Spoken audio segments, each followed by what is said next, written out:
Sangye chodang soki chok namla Jiangshu badu dak ni kyap suchi Dakji jin sugi pe so nam ki Drula pan chisang ye drupa shok pei. In the Buddha, the Dharma, and the Supreme Sangha, until enlightenment, we take refuge in you. May we, through the merit of generosity and so on, achieve Buddhahood for the benefit of all sentient beings. Pei. Welcome to Tridevi Chamunda Mandir in Denver, Colorado. This is Yamajit, and thank you so very much for joining me for day 18 of Tibetan Book of the Dead Sadhana. I'd like to say namaste to Kim, who's joining right now, and anybody else who might be tuning in at this point. Please feel free to say hello using the chat function on the bottom of your screen. So yesterday we ended the first of two books of the Tibetan Book of the Dead. So book 2, also known as phase 3, the final phase, takes place in two major parts. So part 1, which we're beginning tonight, is life after the death world. So this would include the nature of the after-earth death body, its supernormal faculties. That's what we're going to be covering tonight. Then characteristics of existence in this intermediate state, followed by the judgment, the all-determining influence of thought, and the dawning of light in the 6 realms. Part 2 of this second book is the process of rebirth. So this would include closing the door of the womb, method for preventing entry into the womb. These are for those who are choosing not to reincarnate. Then 5 ways to close the door of the womb. 1, pointedness of mind. A second method, repelling attachment and repulsion, realizing the untrue nature of the illusory, and meditating on clear light. Then for those choosing reincarnation, the choosing of the womb door, which includes first visions of the place of rebirth and protection against the tormenting furies, and the alternative choosing supernormal or womb birth.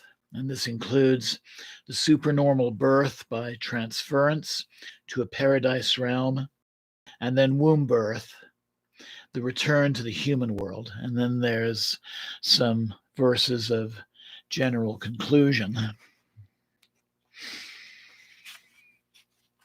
So there's an introductory verse to this section.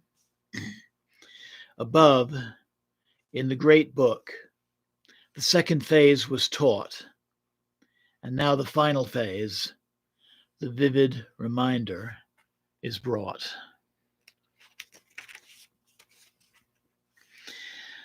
So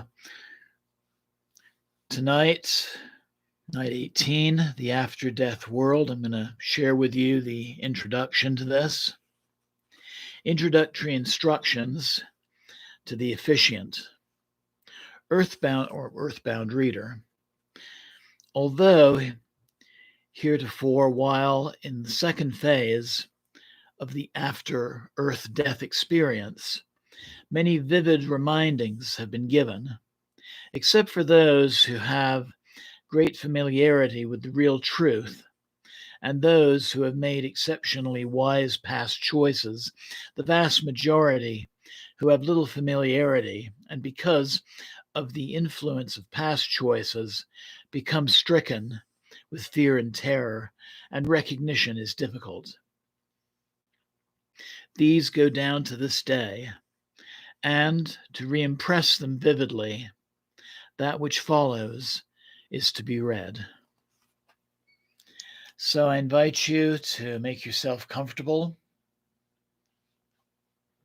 Find that comfortable seated position. Close your eyes, take some deep breaths.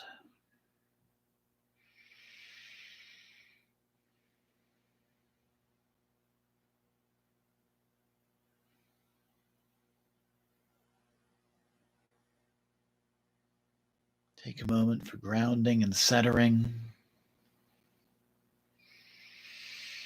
preparing for the work we're about to do.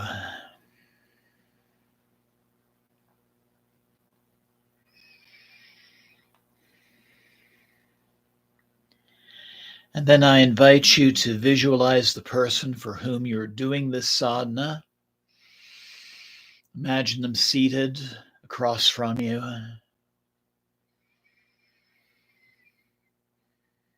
And as that vision materializes, call out their name silently 3 times.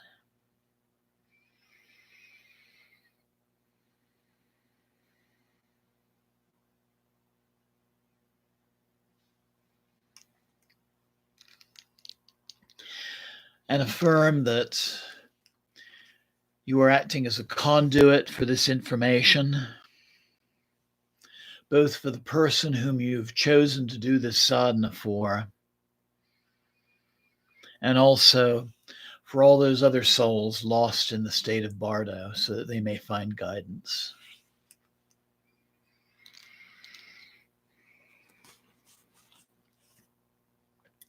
O nobly born, and I invite you to once again repeat the name of the person whom you're doing the sadhana for.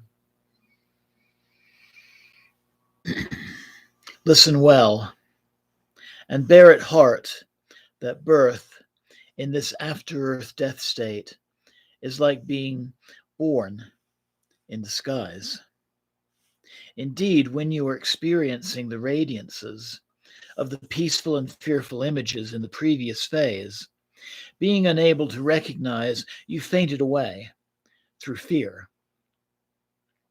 About 3½ to 4 days after your demise, when you recovered from your swoon, the part of you that knows must have risen up in its primordial condition, and a radiant body resembling the former body must have sprung forth. Having a seemingly fleshy body, resembling the former, endowed with all sense faculties and power of unimpeded motion, possessing miraculous powers, visible to pure celestial eyes of like nature. Pay. Such then is the teaching. That radiant body, resembling the former body of flesh and blood, will also be endowed with certain signs and beauties of perfection, such as being of high density to possess. This body, born of desire, is a thought form, a hallucination in this after-earth death state, and it is called the desire body. Up to the other day, you were unable to recognize the second phase and have had to wander down this far. Now, you are to hold fast to the real truth. You must allow your mind to rest undistractedly. And the nothing to do, nothing to hold condition of the unobscured primordial bright void state of your intellect, to which you have been introduced by your teachers. Thereby you will obtain liberation without having to enter the door of the womb. But if you are unable to know yourself, then whoever may be your helpers meditate upon them in a state of intense fondness and humble trust. This is of great importance, and do not allow yourself to become distracted. Pay. Om Ahum. Pay.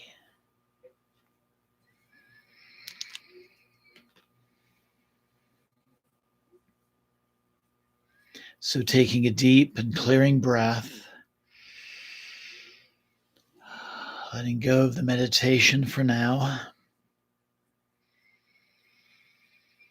Slowly opening your eyes and allowing yourself some time for quiet meditation and contemplation before resuming your daily activities.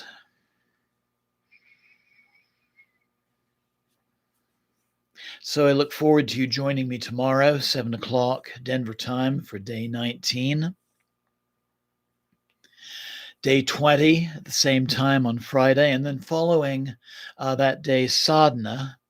I'll sign off for a little while, sign back on, and I'll be sharing our monthly Yoga Nidra practice. And this will be a special one centered around the syllable Om. And we'll include some chanting of Om. So I want to thank you once again for joining me. Have a wonderful night and day ahead. Namaste. Blessings always. Thank you so very much for joining me. Jai Mata Di. Jai Mata Di. Jai Mata Di. And good night.